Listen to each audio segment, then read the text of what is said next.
the through line for all of us is really a good story. A lot of times people put the nuts and the bolts together, which is always what we need, but sometimes don't spend enough time on fleshing out how they articulate the story to us. I mean, when you even look at a fund like the Gucci Documentary Fund, it's very much about social issues, but each and every of those documentaries that we supported, at the end of the day, it was a story behind the social issue that sort of drove that project as opposed to the social issue itself. So I can't stress more than enough to really spend time figuring out how to best articulate the story behind your project,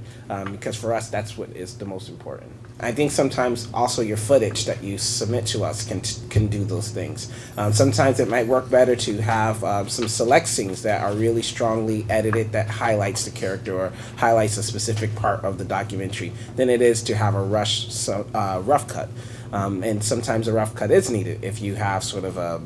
bigger, larger sort of story that you kind of already know where it's going. And sometimes even your previous work,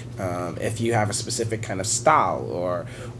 something that speaks to the way that you approach documentary, can also serve to give us a better sense of what your story is going to be. So your footage is important to us because we look at your proposal and then we look and see if you have a handle of what you're writing inside your actual footage,